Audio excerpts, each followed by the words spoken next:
На Илинден кокошка снела јајце на кое како изгравирано стои сонцето со 18 краци од Виргина и уште една помала фигура со некакви црковни елементи. Кокошката живее во кокошарникот на Милка и Панче во Стришани и ужива во меракот на овие повотрсни домаќини да одгледуваат птици во својот двор.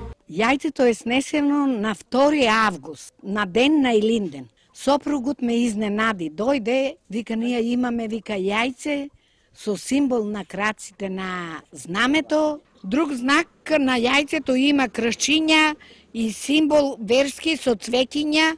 Тоа што во нашата средина се почесто се случуваат вакви необични појави, меѓународно се толкуваат како чуда кои имаат свои пораки.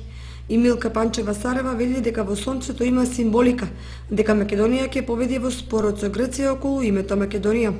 Ово нешто што се десува и на значаен ден, тоа е порука од Господа. Живи здрави, нека помине, ние сме Македонија и Македонија да останеме. Ниту пророците, ниту научниците досега не дале одговор на прашањето како доаѓа до овие необични појави и какво значење би можеле да